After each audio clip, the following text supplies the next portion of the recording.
All right. Welcome to podcast episode 3 of the Mountain Podcast with my guest, Kyle Parco.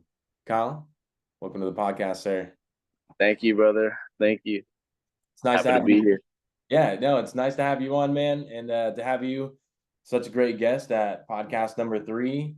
For those of you that don't know Kyle Parco, growing up, he and I met through he wrestled at the club that I was coaching with for a little bit. When I was going to college, I would come back and do some practices and whatnot, and then go back to North Dakota where I was going to college. And Kyle and I had a legendary shoe trade happen.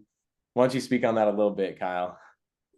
Yeah, man. I mean, I barely remember, dude. I was just a kid in high school. I think I was like a freshman or something. I was super young. And then I found a pair of Rulons, like some Asics, some crazy shoes in the locker room or like the storage room of my high school at San Ramon Valley. So I don't know if I was supposed to take them, but I took them because they're in like a box. So they're probably super old.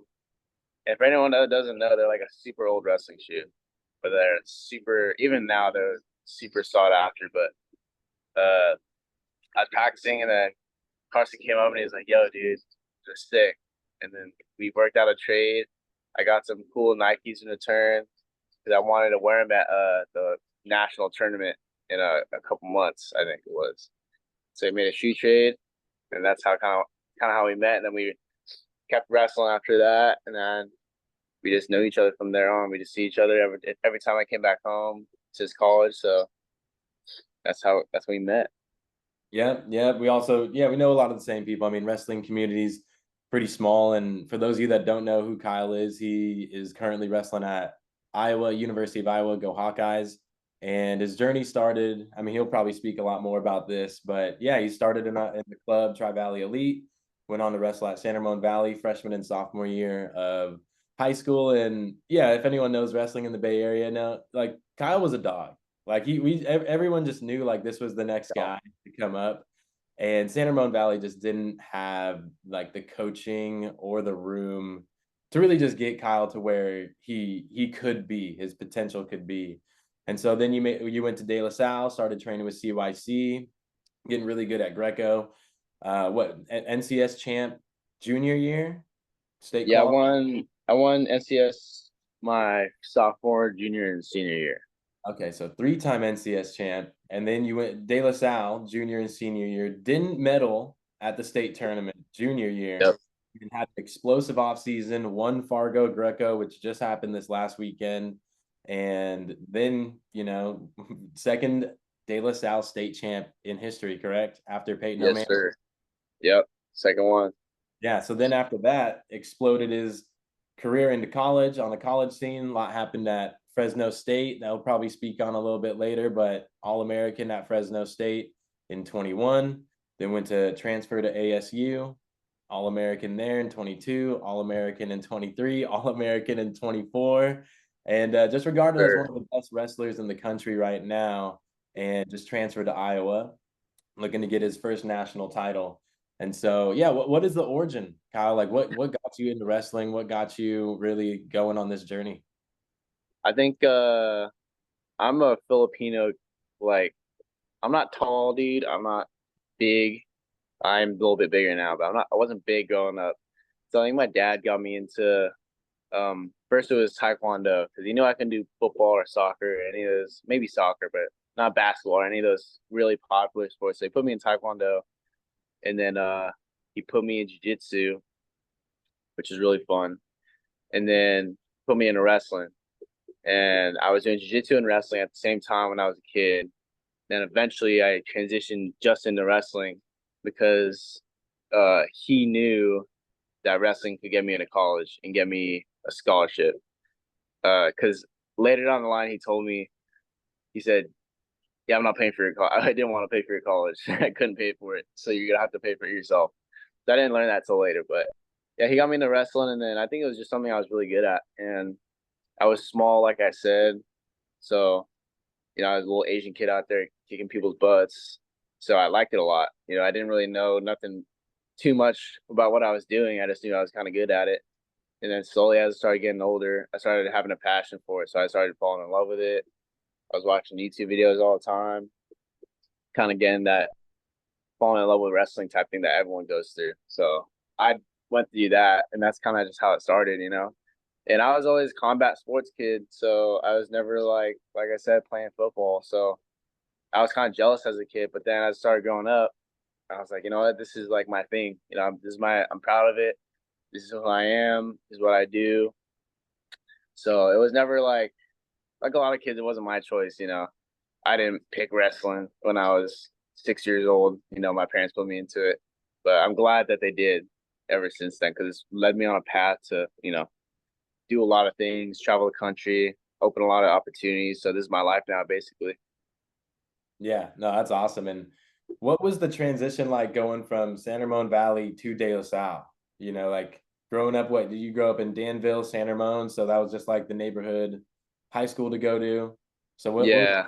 it like? Um, it was kind of seamless, honestly. Like I didn't get too much trouble from it, you know, besides that they didn't let me transfer at first because there's some weird rules in the NCS, but they eventually let it happen. But I mean, outside of the wrestling room, you know, I was kind of chill in the wrestling room. You know, I was kind of just whatever. Like I was very comfortable there, but I wasn't really. I didn't say I would like fit in at ceremony. You know, I was like, um, just kind of talked to a couple people. You know, I didn't really fit in with too many of the people there. I didn't really resonate with their values. I wasn't a basketball player. I didn't play football, so I wasn't popular.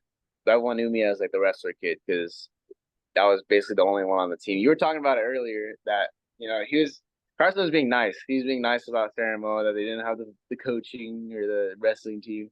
There was no wrestling team. I was the wrestling team. It was crazy. My dad was like the one making the singlets and stuff. But yeah, virtually there was no wrestling coach there. Like one day the coach like forgot there was practice. You know, no hate on him. You know, he was doing all he could, but he just wasn't really qualified, you know, to be a high level wrestling coach. But you no wrestling coach, there's no partners. So after my sophomore year at state, I got pinned twice. So I went 0-2. Went Oh, 0-2 barbecue. oh man. Sucks. Carson can tell you how bad it sucks at the state tournament. Just so hard. But uh I went 0-2, and then I remember I was in my room and I was like just sulking in disappointment and depression because I just didn't place again. And my dad came in my room and he's like, "Hey, you want to go to De La Salle?" And I was like, "Yeah." I just said that to him, man. That got the process started. But man, I think once I switched, I was so happy. You know, I don't have any like hate or resentment towards people at San Ramon at the old school, but I think I was just happy to be fitting in with people that I could resonate with. You know, I was able to be in a Catholic school. De La Salle's a private Catholic school, so I was able to kind of like connect with my religion and my faith and hang out with people that thought the same thing as me. And then the wrestling team there was great. So I was really happy to be over there. Like that was kind of like my dream in high school was to like be on a good team and be with them because they were always the team walking around. Like you could say like De La Salle was the team back then, right? Yeah, yeah. I mean, it would NCS at the end of the day because we all were in the same league as well, and so Yeah. I was coaching at Granada that time against you, and it's all love at the end of the day. We want to see NCS do really well, but there was always that rivalry where everyone wanted to see De La Salle lose because Oh they're yeah. just winning every time. So like at the end of league, it's like the E-ball All Stars versus De La Salle, and then That's how it was. NCS All Stars versus De La Salle. And so ironically, like, yeah, De La Salle was the kind of the villain. But at the end of the day, we all want to see our section do well, especially Yeah. like I know Peyton Omania a little bit too. Like his aunt was my eighth grade teacher, so like Uh-huh. I was like, yeah, I want to see the guys that I know win, and it's a good sport at the end of the day to get people tougher and grow our area because the Bay Area is not really known to be the strongest in wrestling, but De La Salle typically is holding it down. Granada's now up there, which is cool to see. Oh yeah.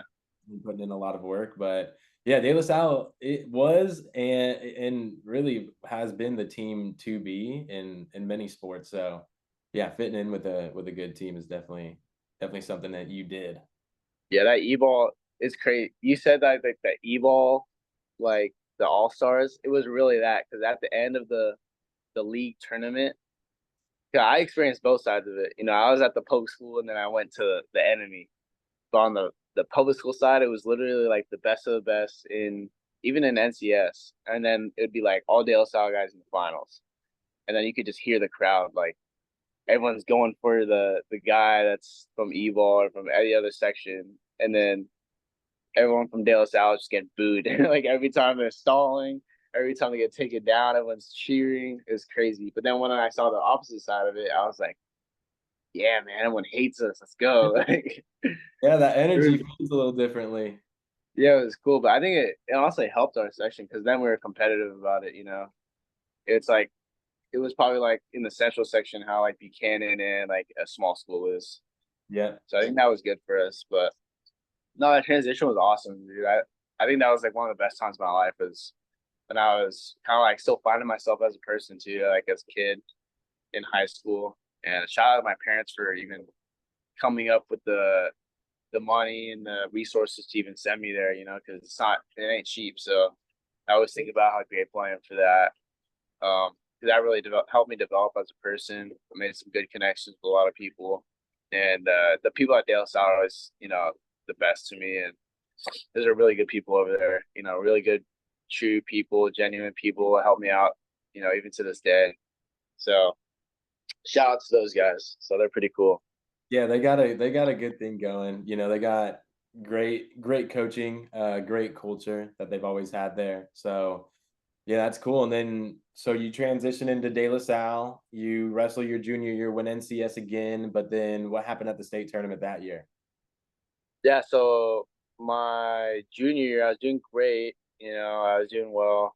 And then another kid from our section, Aaron Perez, great guy, great wrestler. He beat me in the blood round. You know, I was supposed to be him. You know, I was supposed to be him. And I wrestled Aaron since I was a little kid since I started. You Yeah, know, so we were growing up together. yeah, you But went to James Logan, right? With yeah, James Logan guy went to SF State after, I think, but he had beaten me in the blood round and I lost to also Ryan Franco in the quarters to get there. You know, so that was heartbreaking for me. And then I lost again. So after that, I was just kind of like, "Damn, what the heck's going on, man?" So it wasn't like as bad as the year before because I know that I'd done decently well. But in the back of my head, I was like, dude, I'm a good wrestler. Like I know I'm really good.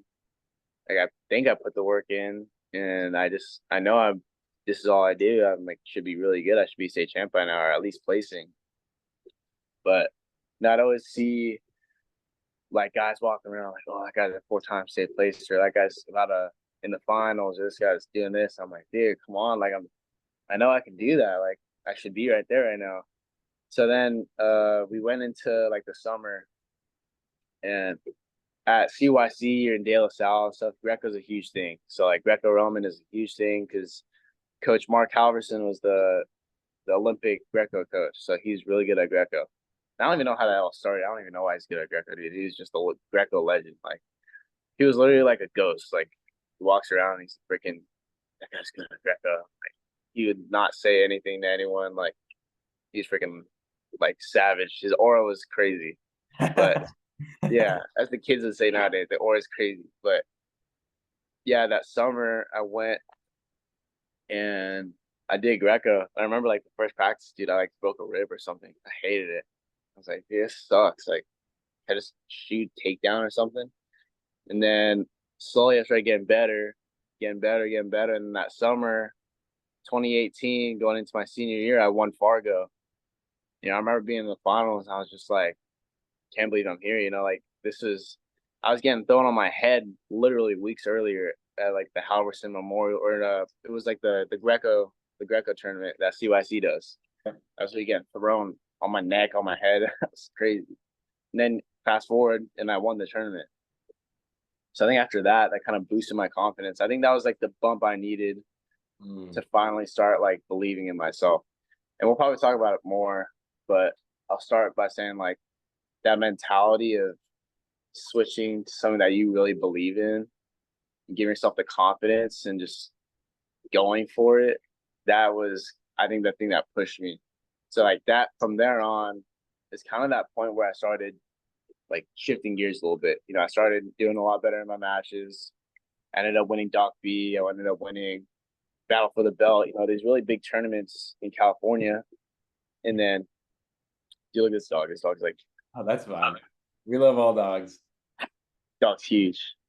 Here, I gotta show people real quick. This dog, That's a monster right there. dog is massive. It's my girlfriend's dog. Massive. But anyways, yeah. So that kind of changed my mentality a lot, you know, and from there on, my wrestling changed a lot. And I don't think it's something I necessarily like tried to do. It's something I kind of fell into. You know, the hard work was starting to pay off finally. You know, the extra work is going to start paying off. All that stuff finally came into fruition. That's beginning. You know, my first college scholarship, I got my first offer, and then from there, you know, the rest is history. I started doing well, but yeah, that those losses at the state tournament, those are, I think, those are what built me up. You know, those are what I needed. But Yeah. you know, all this is a lot, plenty of times. Yeah, yeah, like plenty of fuel for the fire. After that, we're like, dude, I know like these guys that are winning state, I know I can beat them. Like what Yeah, is the thing that I need to flick over? And for those of you that don't know the Fargo tournament, it's widely regarded as the hard like one of the hardest tournaments, probably besides like Super 32, but there's no Greco in Super 32. So it's probably the premier tournament for Greco and freestyle that they do all year in Fargo, North Dakota. And yeah, there's like 150-person brackets. Like it is yeah, a large pool of people to compete against. Best in the country. Coming out number one after doing your first season of Greco is just a testament to probably the will and like getting beat up in the room, like how important that is. Like to oh yeah, get thrown on your neck, know what that feels like, and just go like, hey, if I just train enough though, I will be able to do this to everyone else. yeah, And yeah, then you get out of high school, you graduate in 2019 from De La Salle, and you transition into Fresno State, which no longer exists. So what was it like yeah. transitioning to a college that, was it kind of a local college, 3 hours away from home probably, and training there and then redshirting and what was that like? I was cool, man. My goal was always to wrestle in college and high school. You know, I wanted to go D1. I had a few, you know, D2 schools offer me, but Fresno State was like really the only D1 school that offered me. And it came from Izzy Silva. Shout Yeah. out to him because he's kind of the one that like discovered me. You know, no one really. I hit up the Michigan State coach because of Peyton. He texted me back like once. He saw my grades, which weren't terrible, but like he asked for my transcripts and then just stopped talking to me. And then I asked for, you know, Cal Poly, and you know, they talked to me for a couple emails and then, you know, stopped conversation. So I was kind of frustrated, but once Fresno State, Izzy hit me up, Troy Steiner hit me up, all those guys kind of believed in me from the jump. And they gave me a great scholarship. They gave me, you know, they paid for my tuition. They gave me a great scholarship. And that was something I was like, wow, like these guys actually believe in me, you know, because no one else really did. So that was great going into my freshman year. I was having fun. It was college, you know, getting into a wrestling program. I was finally a Division I wrestler. I was so proud of that. And then a program in the Valley that, you know, California was going to be proud of. You know, Fresno State to this day, I think they would have been one of the best programs in the country, you know, because just the support from the California, you know, they're homegrown. We had all the California guys in there. Um, but it was great. I was in the room. I remember that first day, DJ Lauren was the starting 41 pounder. I didn't really know who he was, but I came in. Silva had me go with him, and he probably beat me like 100-4. Like he took me down, pinned me a bunch of times, making me look stupid, and then I took him down like once with the inside chip, and then but I was hanging on the inside chip. I was like, yeah, I took him down with the inside chip, but yeah, that process of being young and working my way up to the team and earning that respect was big for me. You know, I like to be in that place where, you know, even where I am now in Iowa, you know, I'm still trying to prove myself. And I'm working up the team, getting to know guys, getting good relationships with the team. But Fresno was great. And when they cut the program, it was terrible. You know, it was, I remember exactly what I was doing. I was I had so much hope going into my second year at Fresno. So I had a really good redshirt year. I won a couple tournaments, felt really good. Second year, I was like, yeah, I'm gonna win the spot. I'm gonna be an All American. I'm gonna be a national champ. It's gonna be great. I'm gonna wrestle for Fresno State. I'm gonna wrestle in the big arena and Save Mart Center in Fresno. Everyone's gonna love me. I'm gonna be a hometown hero. All that stuff. Their crowds were massive. And then I'm sitting on the couch, and I think this was after COVID. Yeah, this is like after COVID hit. So I'm sitting on the couch in my apartment, and I'm on Twitter, and I see like Flow Wrestling, because you know how they do the big news, the what's it called? When like they have the cover to pull people in. Yeah, like a breaking, like Yeah, like it's a breaking nail, news, little the nail. clickbait. Yeah, clickbait. They had the clickbait out. Yeah. Flow Wrestling, the clickbait. It said like breaking Fresno State cuts its wrestling program. I'm just like staring on my phone because I am here. yeah, I was like, oh shit, wait, that's me. I was like, I just felt my stomach drop, and I was like, what? Because I was like secure there. I was already feeling good. I was settled down. Fresno was my hometown now. Like I felt good about it. And then out of nowhere, before I even heard it from coaches, I saw it on Twitter. Like what? And then all of a sudden I started looking more, and all these wrestling outlets are posting it, and I'm just like, what? No way. I cried. I think I started crying because I was like, dude, this is terrible. I've never really cried that hard about like wrestling before. It was always something that I picked my head up about. But that was like a big thing in my life that was changing. So they cut the wrestling program. We had a Zoom meeting because Zoom was in the middle of COVID. That's all they could do. I'm having PTSD being on Zoom right now, but no, just kidding. But they're like, yeah, because of financial reasons, we're cutting all these programs. I started being so pissed and so mad. I was, what the hell, dude? Like, how could they do this to us? And I remember the one thing that I remember from like that whole thing was like so many people left. Like, and it's not bad on them. I could have done the same thing. I would have done the same thing if I was in their spot. But they left. Everyone left, and by the time everyone was done transferring out and abandoning ship, basically, I was there, and it was like maybe 10 other guys. So there was like 11, 12 guys still on the team at Fresno State that decided not to leave. Everyone else decided to quit, leave, just jump ship. So I literally was like just shocked. I was just shell shocked by like what just happened. But then that made me kind of like take the opportunity. I'm like, all right, you know what? These coaches believed in me. I'm still there. Like I'm gonna try to wrestle for Fresno State one more year. I'm gonna be the last guy to wrestle at Fresno State. So we went on the season, and I ended up beating the starter, and then I got bumped up to 49, and then I ended up getting my first All American honors at Fresno State, which I was super proud of. So something that was bad kind of turned into a good thing because obviously it led me to Arizona State, it led me to Iowa, but that whole process at my second year was a big, big part of my life. I think it changed my life a lot. But that was huge, dude. It was huge. I could talk more about the exact situation that happened that kind of pushed me, but yeah, it was insane. Real Yeah, big stuff. that was cool to watch though, because like knowing that the program was on the line, and all of us from the Bay are like following you closely, watching all of your matches, your duels, and yeah, watching you at the NCAA tournament. I think you were the 17 seed that year. Yeah, 17. 17 seed, just upsetting people left and right, and we're like, Kyle's gonna get on the podium. Like hell yeah! Like what a turn of events. I mean, what was really the mindset you had going into the NCAA tournament that year as the 17 seed? You weren't really on the map, right? Like no one really knew who you were still. You're Yeah, a program that just got cut. So I'm pretty sure everyone was overlooking Fresno State guys, and you were the only one to get on the podium. for sure. I mean, my mindset kind of came from what happened that year. So I was, being number one, it was COVID, we got cut.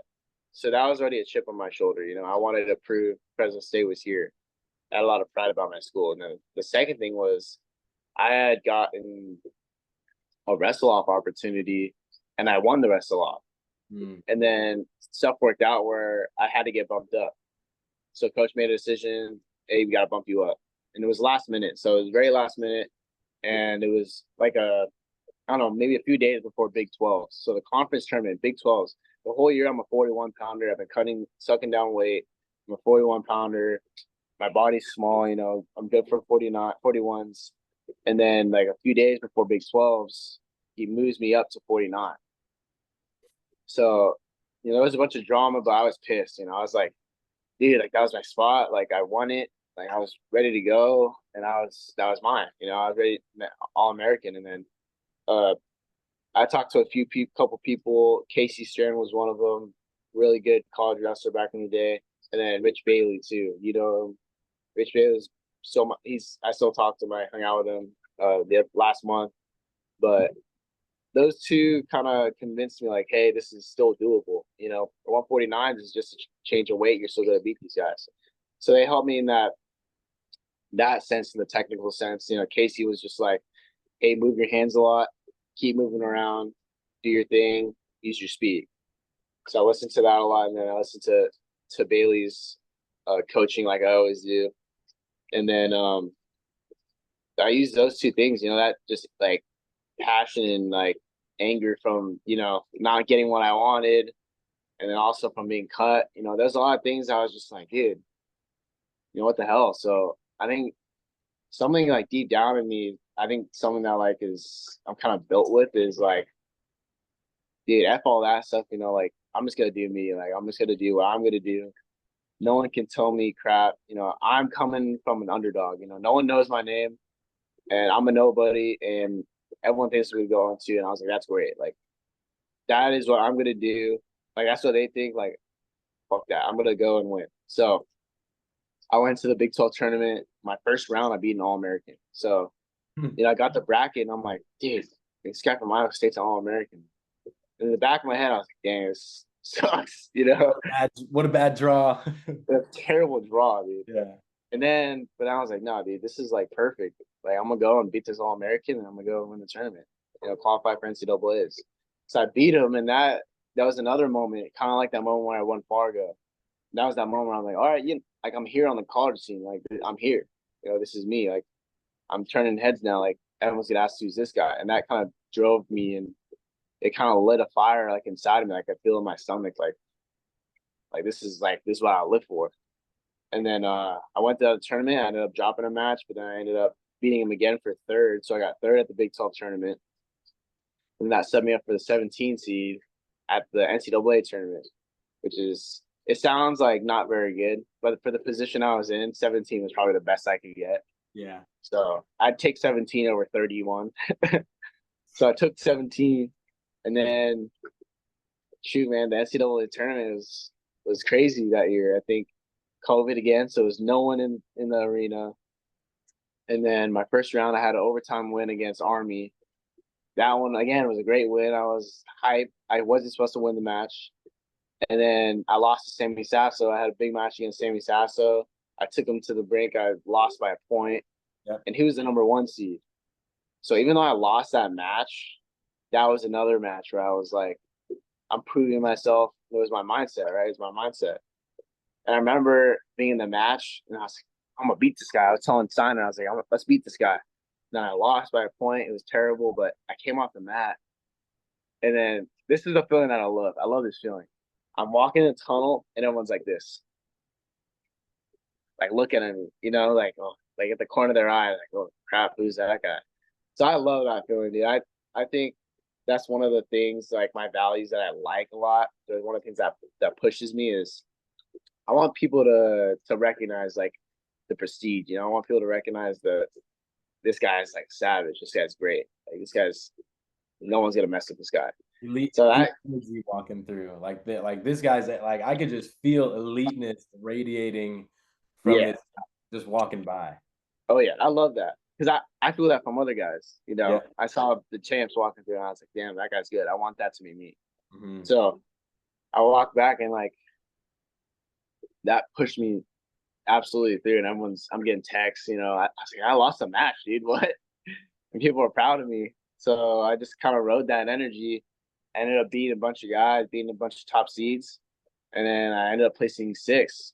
And then that kind of solidified in my head. I was like, I'm here. I can win a national championship. And I can compete with the best guys in the country. So then after that, I had to find another school. But man, and again, it was another turning point in my wrestling career where I was able to mentally hold on to something that pushed me through and like helped me get to greatness, basically. You know, get like everyone has that.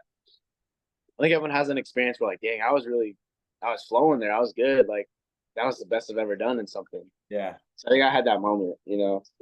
And you're like, dang, like there's more to gain from this. Like that, if that's where I'm at now, there's so much more that I could get better at. Like I'm just getting started in a sense. Yeah. Oh yeah. You're on the college scene competing, you know, red shirt, you just are unattached, wrestling at open tournaments. That's all you can really do. You don't really get to test yourself in a whole season of going through the grind and Yeah. going through conference duels and tournaments. And I mean, even the Big 12 tournament, that's the second best Yeah. conference. Second hardest. Yeah, second hardest conference. Like that's no joke. Oklahoma State, Iowa State.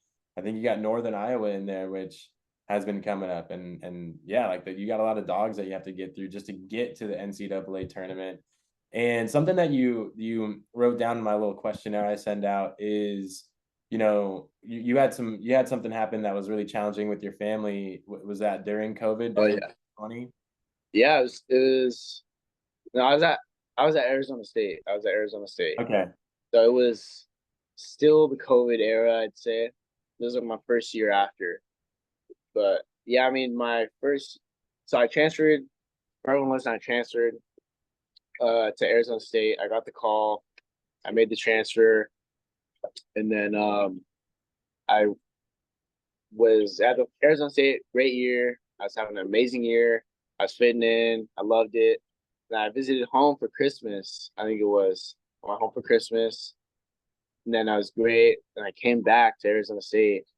And then during Christmas, I remember I couldn't see my dad because he was like, me and your mom are sick. Me and your stepmom are sick. We're gonna stay in. Don't come near us because we probably have COVID or something. We might have COVID. We don't want you to get sick because you're wrestling. So I was like, all right, you know, I think I saw him from the doorway. I was like, hey, whatever. So I went home. I didn't really think anything of it because you know your dad, your mom gets sick, and it's like, they're just gonna get over it. It's a cold.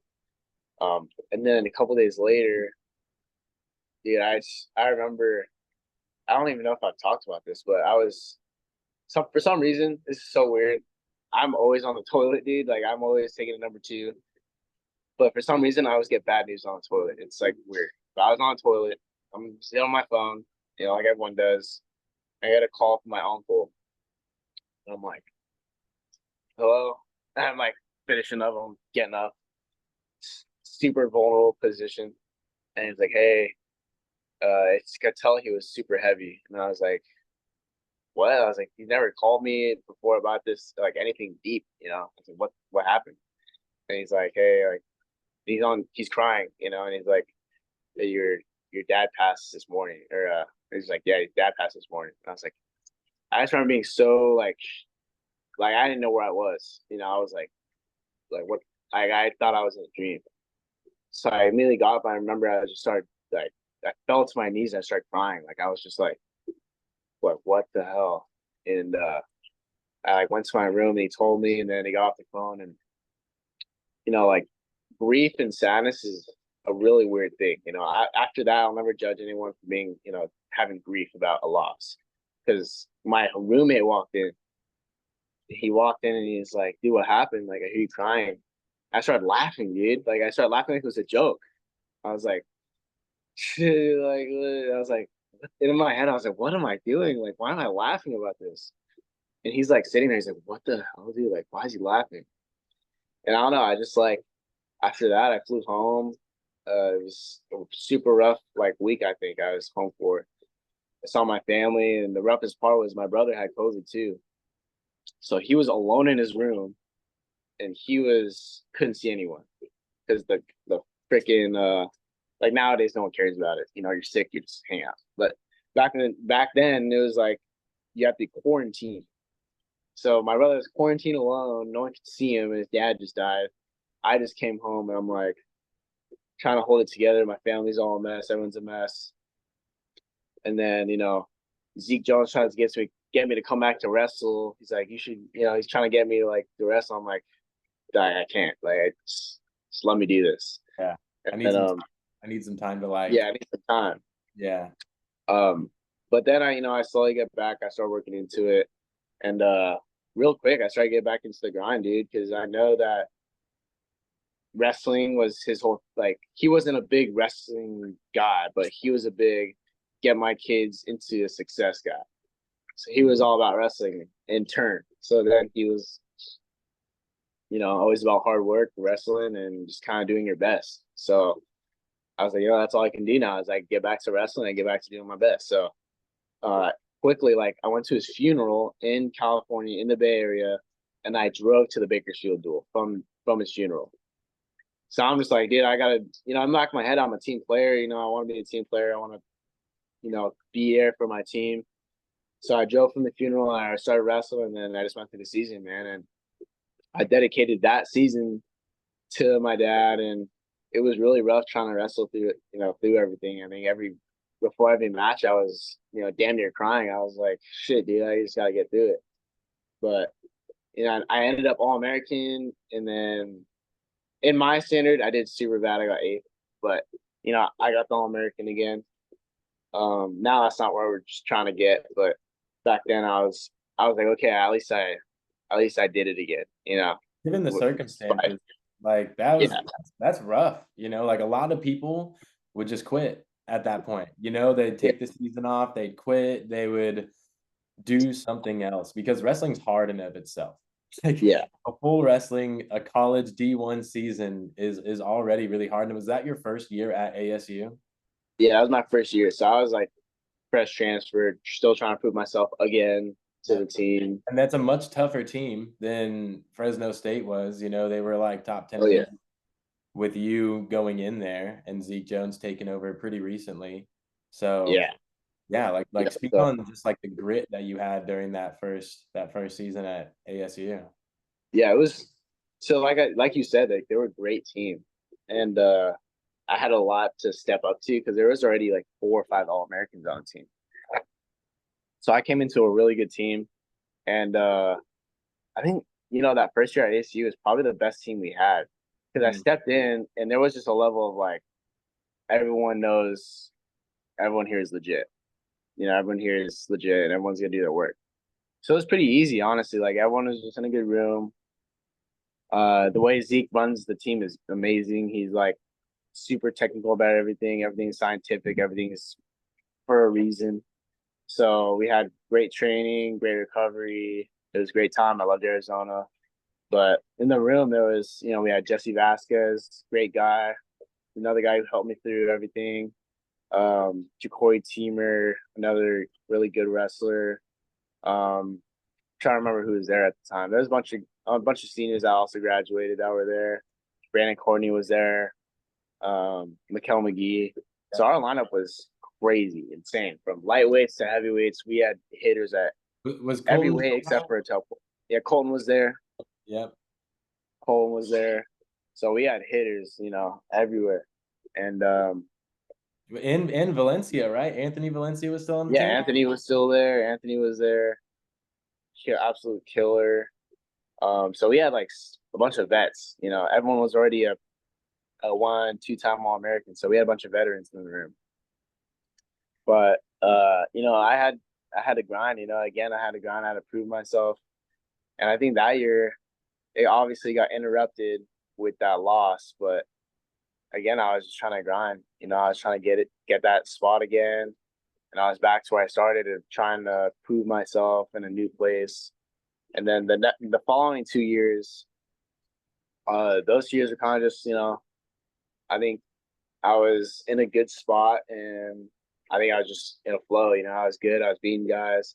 I came up short another couple times, but again, I was just grinding like I know how. Like that was the only way I know how is just work hard, do my work, and try my best. So I Yeah. think I carried those values on for the next couple of years, just doing my best, doing what I know, and putting because I was like I have the tools, I know what I have to do, so I did it. And I was successful. So I think it was just that last little push I need to win the semifinals, beat the guy by a couple more points, get that point back. That's just a little bit of push I need. So again, I'm gonna need another match where I think I need another match where I'm gonna make that mental switch again. I'm due for it. I'm ready to hit again like a gambling. I'm ready to hit. So Ready to I'm due go. for it. Yeah. And what Yes, what sir. what is like the daily routine that you had in season at ASU? Because like I was following you on Instagram, I saw you in the room all the time out of practice. You're always making some Yeah. content too. Like you have a pretty cool social media where you were posting like, I don't know, you have like some camera guy that gets you and Jesse or Colton Schultz hitting some Yeah. moves in the practice room. Like it just seems like you're just always wrestling. You're just Yeah. always about it. Oh yeah. I think that the social media part was cool too. I forget about that. That was like a whole era of I'm still into it now, but I've been lacking. But yeah, I was just making content. So I think a big thing for me was I let me say this. I was in wrestling for myself, I like to have fun with it. So if I'm not having fun and I'm not loving it, then I do absolutely terrible. I'll get drained, I'll get burnt out. So I like to have fun with it. So like that social media part was really cool, and I used it as a way to have fun. I was like, I'm just to use it in the room all the time. Anyways, I'm just going to record. I'll Yeah. record, make funny videos. I'll make stuff with Colton. Uh, do random stuff. And then slowly people started liking it. But yeah, I mean, I was in the room every day. I just bring a camera, uh, get my buddy, I get Colton and be like, hey, let's do something real funny. And he'd be like, yeah, let's do it. Colin's the nicest guy ever. He's super funny, super chill, nicest guy ever. So he'd be like, yo, let's do it. You throw me something, make something funny. And then that just kind of continued throughout the season. But yeah, I mean, I was just always in the room, man. I think a lot of the work that comes or the success that comes due to the work that you do outside of the room. So, I mean, it applies to life in general. Like, if you want to do well at your job, you don't want to do well at something else, you put the extra work in. You go out of your way to go in for study hours. If you're studying for a test, you go out of your way to get your boss a gift. You go out of your way to help your coworker out, you help your employee out, whatever it is. You do the extra mile. And time management was a huge thing for me. I had school, I had wrestling, and then I had like my leisure activities, whatever I did to recover. So anything I wasn't doing between um, eating, sleeping, and hanging out with my friends, I was wrestling or doing Mm, school.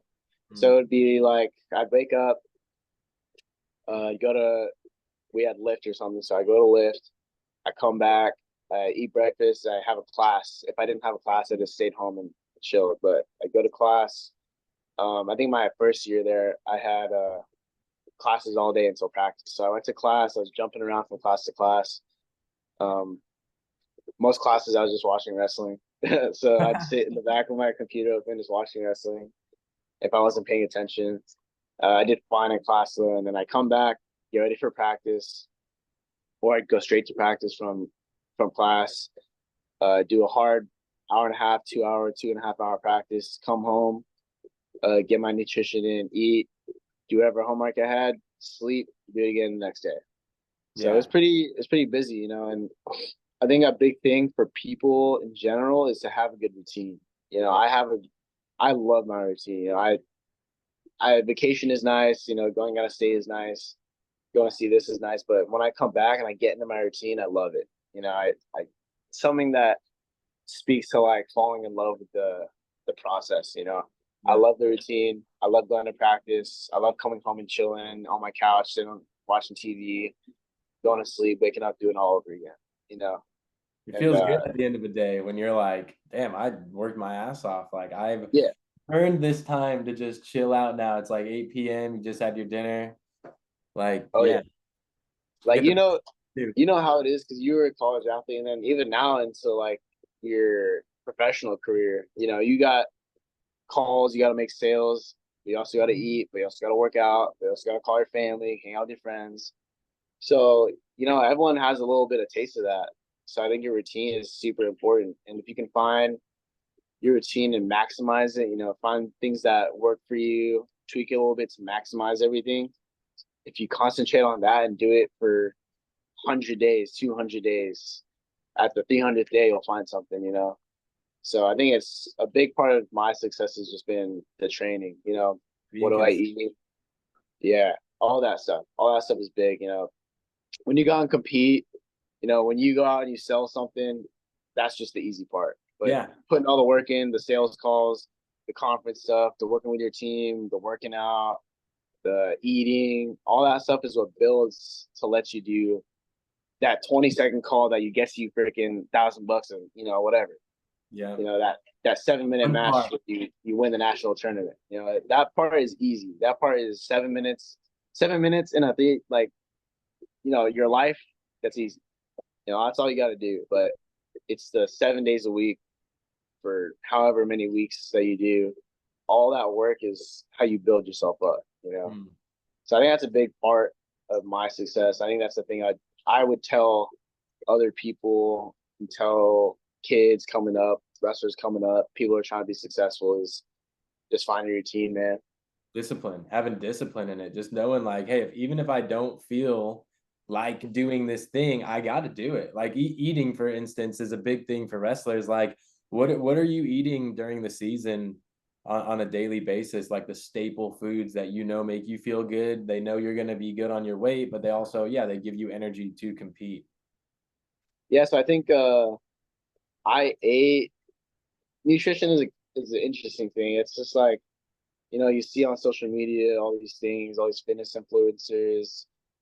It's hard to compare yourself. So you have to find what works for you. But the biggest thing for nutrition for me was finding like things that are healthy, right? But just like normal whole food stuff. So like it doesn't have to be crazy. I would eat like even now my routine is I wake up, I eat 2, 3 eggs, and then some other protein. So I'll cook like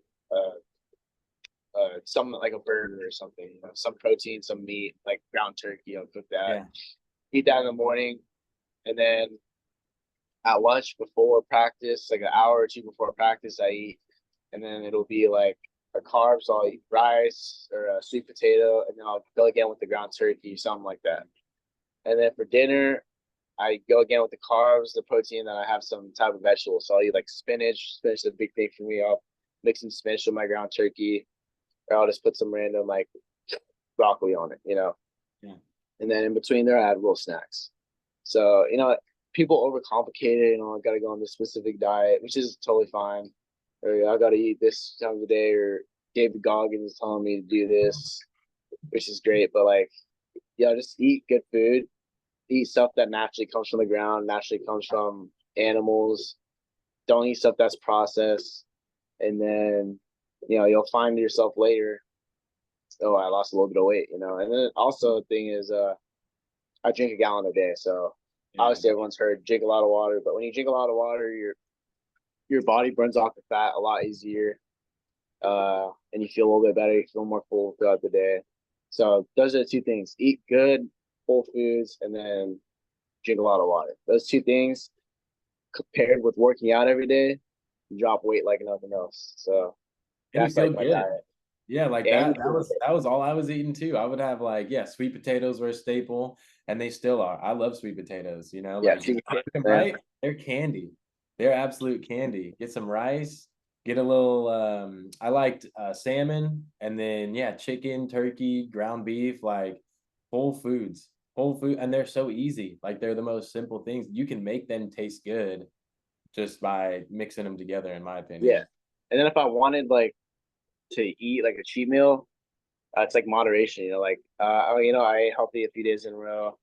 I can have a freaking candy bar, like a few pieces of candy What's your on like big cheat? Like what's Saturday. your thing? What is like your big thing that you like love to eat on cheat days? So if I really have like opportunity to eat like a big meal, I'll go eat sushi ASAP. Yeah. And it's still That healthy wasn't too, that bad. Yeah, it's not bad. So I'll sit down and I'll eat like freaking 20 pieces of seared salmon, whatever sushi rolls, a bunch of like gyoza or something, egg rolls, whatever. You know, Asian guy eating Asian food, Yeah. surprise. In North But Dakota, we had an all-you-could-eat sushi place in Fargo that we would no go to way. sushi. And we'd make the drive from Jamestown to Fargo and just it would be bad. I'd have like 12 rolls, whole rolls to myself, and just like be leaving like just so bloated. But it's rice and raw fish, so it just burns Yeah. off like nothing when you get one wrestling practice in. Oh yeah. The But all you can eat sushi is dangerous, brother. I know it. Everyone knows it.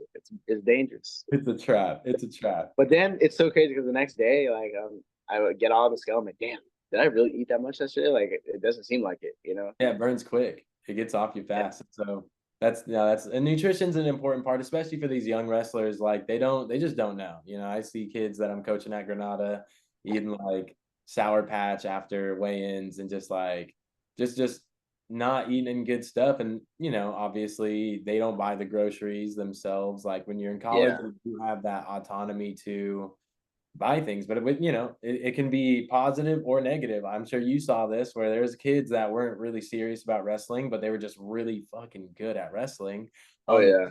and they'd be like coming to practice in the morning and they got some alcohol under their breath at 6 in the morning when you're supposed to be practicing. And it's like, the hell were you doing, bro? It's Tuesday. Like, I why think are you doing that? that thing is, I mean, that topic is really interesting because I'm gonna go charge my phone by the way, but Yeah, good point. Good point.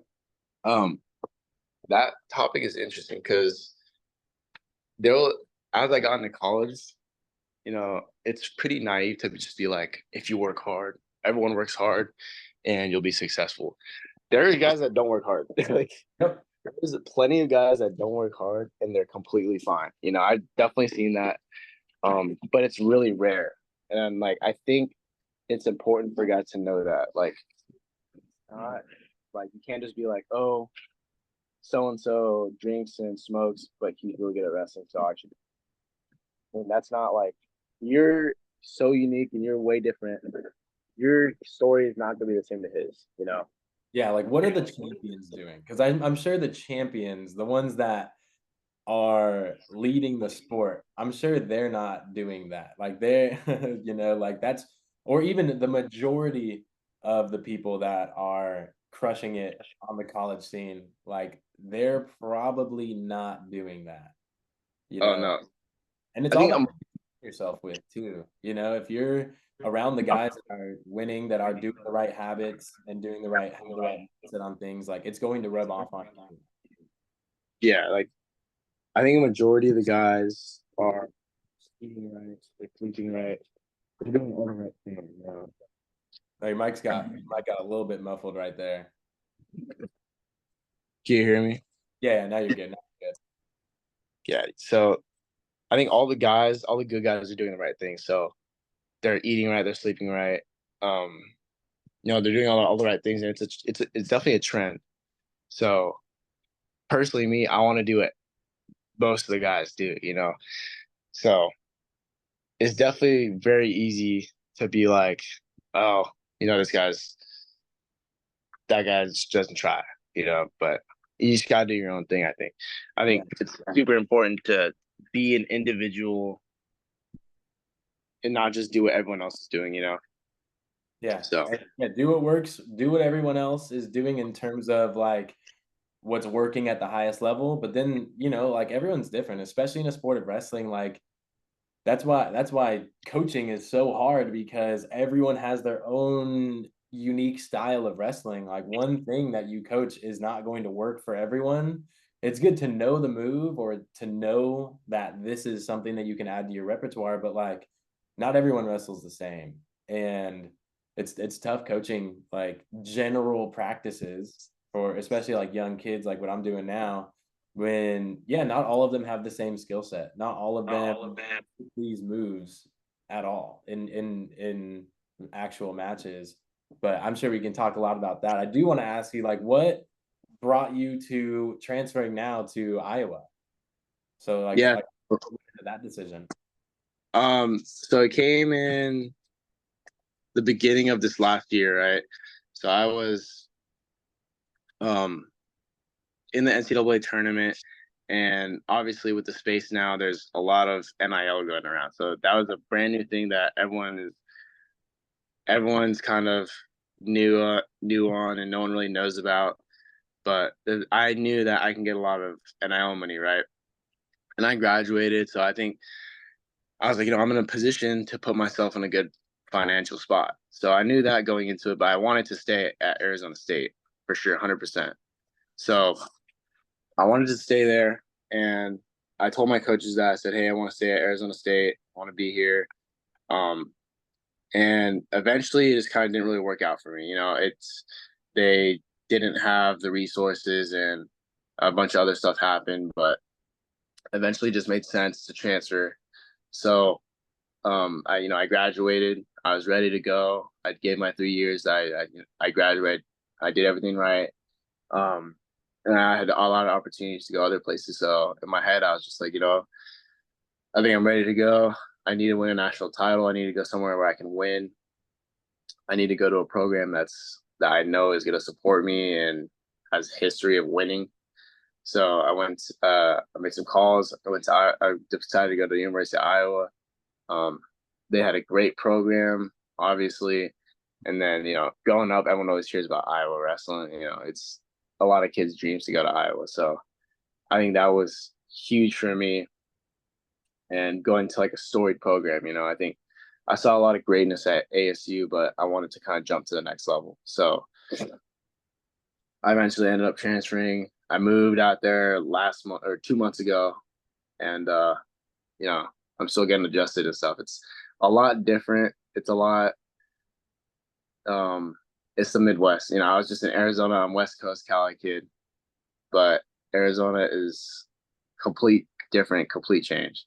So, um, yeah, it was a lot less to do, but the wrestling there is insane. I go into practice and I learn so much every day.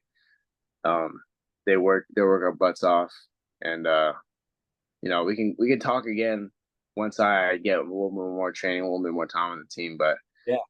yeah, Be it some was cool stories. What's been your impression of Tom and Terry Brands so far? The legendary Iowa they wrestler. are. Before I walked around and I was like, dude, these guys are scary. But then I came up to them, they're super funny. They're each pretty laid back. They're really funny. But then the main thing is just they're passionate about wrestling. They love wrestling. They love it. They eat, sleep, and breathe wrestling. But um, what I like about them, what drew me to them is they're real. They're honest. They're brutally honest, and they're super real people. They'll tell you straight up you're messing around, or hey, I need something. Like, all right, we can't give it to you. Oh, we can't give it to you. Like, hey, you need to do this. Hey, this is what we're gonna do. There's no BS. There's no like smoke and mirrors. There's no beating around the bush. They'll tell you straight up because they know that's what it takes to build good relationships with people and build people up through coaching. Is just being real with people. Yeah. You're not a salesman trying to sell this guy something. You're trying to coach him up. You're trying to work with them and get to know them and just be real with them. They don't lie about like your scholarship, or hey, that you can't give you this. Like they're honest. If they're gonna be mean to you, it's brutally honest. But Yeah, it's all out of love at the end of the day. And like yeah, one thing, they have that persona of like being those hard-nosed coaches that are just like super aggressive, telling like screaming at you.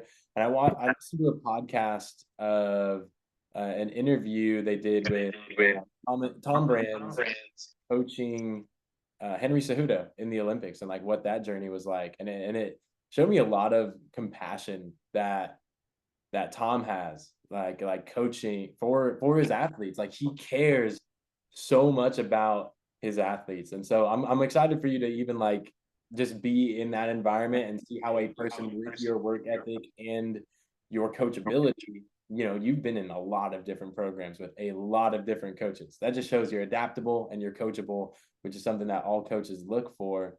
So what is your like how I know we're wrapping up here soon. So I want to ask you, this has been a pressing question from some people. Like, how has your mentality on just the sport of wrestling, the art of wrestling, and just how wrestling is, how has that evolved since, you being in high school, really starting to get up into that upper echelon of success and skill? How has your mindset and attitude towards the sport of wrestling and the martial art it is evolved? Um, I think it's always changing. I don't think it's ever specifically just like this same mindset over and over and over again. I think when I was younger, it was a lot about just trying to be good. And like I said before, I was just trying to believe in myself, and that's a big thing. Obviously, a lot of people to say believe in yourself, but there's so many things that go into your mindset. I think now into where I am now, it's just about. I think my core values, my core mindset is work hard, try your best, and just try to succeed in everything, right? And that's just something people, the basic thing that people can put into their lives. But as you get more down the line is into some more deeper and meaningful goals, and life gets harder. I think it's more about finding yourself, finding the kind of person you are and finding what drives you. A couple years ago, what drove me would probably be different from what drives me now. You know, I think now my mindset is kind of working towards building a family. I'm in my mind now. I'm working towards having a family, having getting a house, having kids. So I think it's just about trying my best and doing what God put me on this earth to do is just be successful. Try my hardest and use what I got for good. Use what I got to inspire other people, build other people up. And if I can do that through wrestling, that's what I'm going to do. If what I need to do that is win a national title, then that's what I'm going to do. So I think that mindset for people growing up just has to be, what really is it for you? What works for you? Obviously, you can, like I said, you have those core values of work hard, be a good person, try your best, but then after that, like I said, it has to be something that comes from within you. It has to be deeper than that. It has to mean something. And like I said, it's not going to be the same for every person. For you, it might be something different than it is for me. So I think just finding yourself, finding what drives you, find your passion, and just do everything you can to maximize what you're doing from that. I think that's what I'd say. I see you doing that every year, man. You do the clinics, the prodigy clinics, right? Coming back to Granada, coaching up, all the kids out there. And even, you went to the middle school that I coached at Mendenhall and ran a clinic there last year. Just like being able to give back everything that you've gotten from the sport, teaching the youth, and yeah, like you said, inspiring others to do what you're really good and passionate about. And yeah, this podcast is called The Mountain, right? So like kind of finding that destination within yourself of like, where am I trying to go? Who am I trying to be on this climb to the next peak? And so the next peak for you, obviously, I think everyone could assume right now is winning a national title. Like that is probably at the forefront of your mind every day, like getting that natty. But what is I don't want you to think about, what can be beyond, but obviously you said starting a family, right? So you're starting to also think beyond wrestling because yeah, one day wrestling's not going to be what you do anymore. Like so what is after wrestling, after Iowa, what's next for Kyle Parco? I think career wise, I'm gonna try to go into law enforcement. I have a criminal justice degree and I'm getting my master's. So I grew up with a lot of law enforcement influence around me. But, obviously, like I said, I want to start a family, and I just want to be, I'm not the type of person to be like, I want 100 cars, I want 100 houses, I want this and that. I want people to see like I'm so rich. I just want to have a good family, like I said, but I'm going to pursue that law enforcement after. If it makes sense for me, I'll continue wrestling for like a couple more years at the Hawkeye Wrestling Club, Yeah. stay in Iowa, if it makes sense. And then I want to maximize my wrestling. If I have a couple years still left in me, I'm going to use it. So I think directly after I'll wrestle a couple more years. There's a possibility I go into MMA. I might do that. I've been offered to go that route. So I think that's another route that I might do, since obviously I was born in combat sports, so I might just roll with it. But Killing. Yeah, I yeah, saw I you think what I'll Muay do it. Thai or kickboxing the other day. Was that you had the Yeah, same it's more, background? yeah, it's just getting some kickboxing on, some striking, but I've been very lucky to have those guys at Iridium Sports Agency, Izzy Silva, Jacob Moreno, all those guys helping me out, kind of guiding me through my process. So, that's another outlet that another venue I could pursue.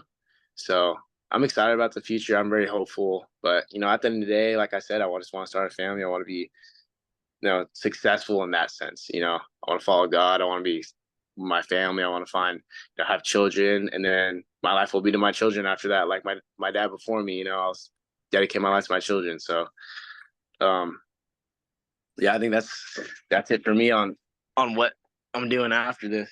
For now, I'm just training. For now, I'm training, trying to get that national title, like you said.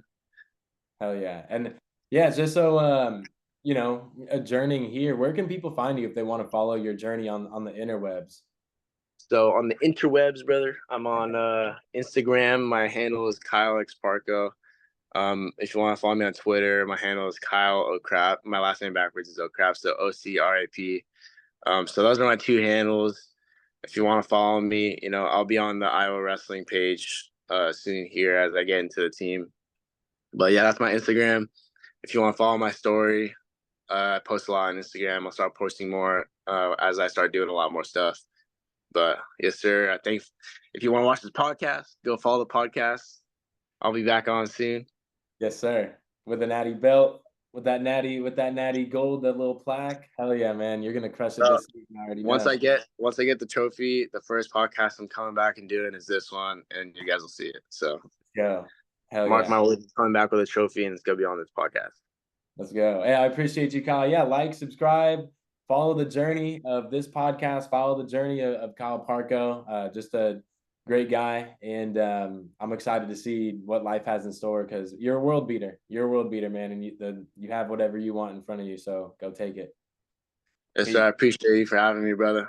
Yes, See ya. sir.